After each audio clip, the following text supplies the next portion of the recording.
you have seen her face, but I'm not going to give you her name yet, but I'm going to tell you a lot about her.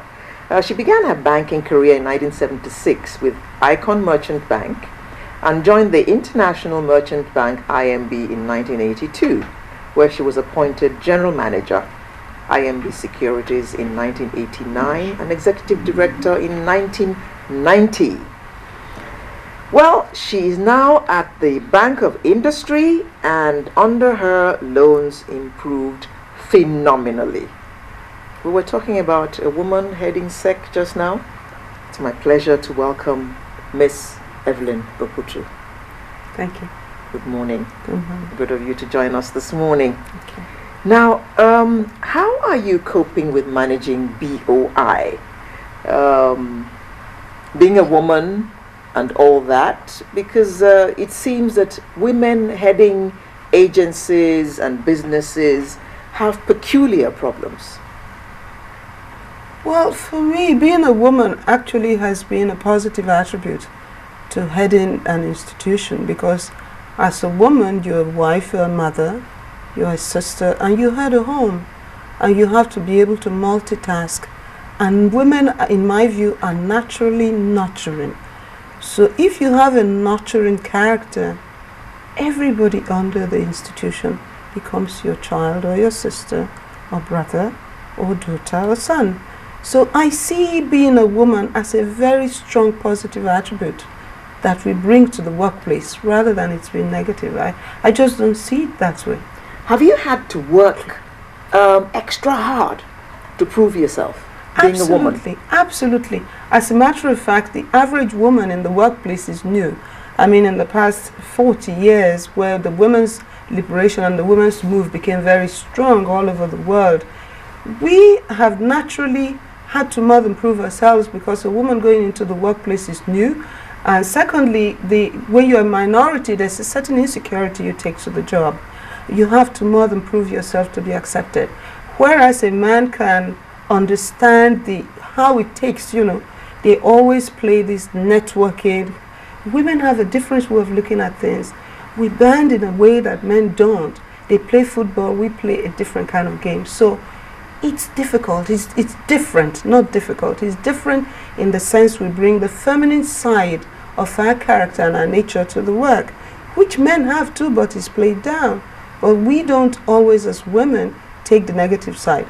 That is the masculine side of our character. However, being a minority therefore means that you have to more than prove yourself. You have to work 10 times as hard if you want to be taken seriously, because ab initio, woman, what are you doing here? You should be in the kitchen. So we have to prove, but that is at the beginning stage. What I did find about men, though, is that once you prove that you're up to the task, they don't even remember anymore that you're a woman. But isn't that whole attitude changing now about what are you doing here? Shouldn't you be in the kitchen? Isn't that whole attitude, because there's more and more women rising to the top and being in charge of agencies and businesses? Well, I would say yes and no, because you see, culturally and also in terms of the religions that exist in the world, women are defined differently. And the people who are looking at women as contributing to society are those that are looking at the big picture. Because you cannot say that 50% of your population will not be empowered and you want to be part of the human race. The others are doing so everywhere in the world, even societies that were hitherto closed. So it is, I would say, in terms of the best interest economically, but in terms of entrenched attitudes, it is still there. I would say so. You use the word nurturing. And 2005, 2006, you were given a baby to nurture, Bank of Industry. And that baby has grown massively over the last 6-7 years. What was it you took on when you took that challenge? What was it you had at the back of your mind that you're going to turn this 9.8 billion naira project to 200? Did it cross your mind that you were going to be able to do that over the next 6-7 years? It did. I would say thank you. I didn't cross my mind that I couldn't. What crossed my mind was that here I am, I'm a Nigerian woman who has grown up in a beautiful country, And I woke up one day and there was no middle class. And how would I be able to talk to myself, even look myself in the mirror and face myself? I'll be one of the complaining masses if I don't do anything. So what we said, I said to myself and I told my colleagues that we're going to change this space. We're a development bank and we're going to do development that touches people. And where would we touch people? We're going to look at the small businesses. We're going to look at SMEs. We're going to look at things that impact our people. We're going to let the people of Nigeria feel the warmth of development on themselves. And as a woman, it comes naturally, if you have raised 4 children like I have, that you can draw water from stone. If you are determined to do it, you have to. It isn't something that I didn't think I couldn't do. The only thing is that I just didn't know that the way forward would be as rough as it came. How rough has it been then? Well, the thing Tell about us it, about the real rough edges that you've had to smoothen. well, it isn't that they were rough. It is that you start out with a dream, with a vision, and you need people to buy into that dream. And the first time you talk about it, no one believes you, from the smallest to the highest. I'm not talking about just the staff just looking at me and saying small businesses. It was across board. Nobody wanted to hear it. So I didn't lose sight of what I wanted to do. I didn't say that nobody believes me and therefore I'm going to just sit in the corner and cry about and moan and say it can't be done. Because if you don't believe in something, you don't provide resources. So the first thing that one needed to do was to get the staff in-house, to also share in the dream, to show them that once upon a time we used to have a middle class, and this middle class was not all government workers or contractors and things. There were people who did things, and we can go back there. It was a beautiful era. And so, first thing that happened is the staff believed in what I was saying. And I said, let's do this, let's work together. So if you have a team of people who believe, I said, trust me, and they did. And so we were able to give each one a strategy. You had a target, and it was your responsibility to meet that target. And together we fought to make it happen. I think that's it. Now, tell us more about the work that you do, because industry in Nigeria, to many of us, seems to be dying. But here you are doing a lot to make sure that it doesn't die. So tell us about the work that you do to help these industries. Well, the first thing you find, I mean, when we started, we termed it the paradigm shift. That there's going to be a shift in the paradigm in Nigeria. That we're not going to be traders, I mean, impacting other people's GDP. That we're going to impact our own GDP. So the first thing we said we were going to do, we defined what kind of industry are we going to look at. We said, because NIDB, a precursor institution, actually did big ticket items, that we're going to do the small and medium work. And we defined it. We're going to actually support industries that utilize mostly local raw material because of the impact. You know, the value chain, it goes all the way down. 70% of our population live in the rural area. Then we're going to support industries that have high employment ratio. Because again, there are lots of unemployed people in Nigeria. Not just unemployed, but underemployed. Third, we have most of our of our bills, all of the earnings, impact other people's economy. We're importing a lot. So we're going to look at items that are import substitution or export driven. So we define those first. Then we're going to actually dedicate 85% of our resources to small and medium enterprises.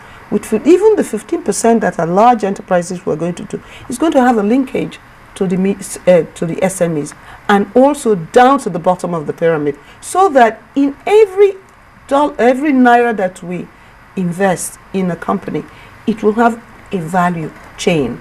So it's not just that company. The input that is coming, it will ensure that more is produced at that level. So basically, agribusiness, also mining of local raw material. So we pushed it that way.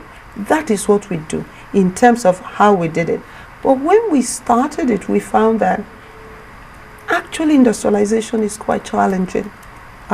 Whereas if you trade, you just have your inventory, you sell it, and no problems. when you go into industry, you almost practically have to be local government of your own. You have to have your own water, you have to have your own power, you have to have your own everything.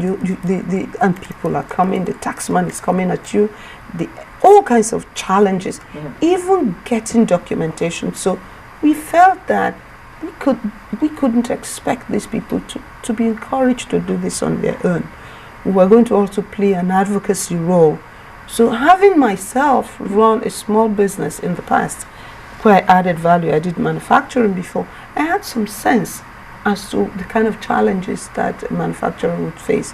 So we started playing an advocacy role, intervening on their behalf with state governments, telling them the kind of problems they encounter in not getting their CFO, for instance, getting the consent. So we started the advocacy role with state government. So we were able to distill the challenges that the average entrepreneur who's going into manufacturing would face, because it is quite daunting. And to just tell these manufacturers that we're here for you, we will support you. Just tell us what challenges you have and we'll work with you to be able to overcome some of them. Naturally, we can't assist in overcoming all of them, but that's how we approached it. So how easy is it for a small business to access a BOI loan? It's as easy as they want it to be. Actually, there are various categories of small business. There are the small businesses that were already there, that that we can put into cooperative. Okay. When we put them into cooperative, it is less difficult. The challenge there is in finding people of like mind, because we like to put them in a cluster of the same product, not multi. So same product, getting people of like mind that have character, because that's a very serious issue, and they guarantee each other. At that level, it may not be too difficult.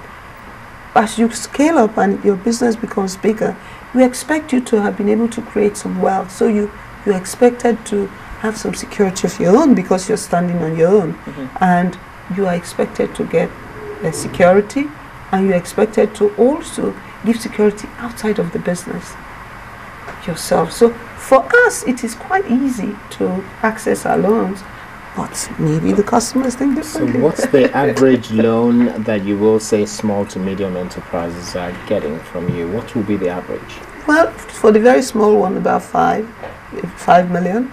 Then for the growing ones that have been nurtured out of that cooperative, it goes to 50. Then for these medium size, it's from 50 to like 200, 250. That's the kind of size of loan we're talking about.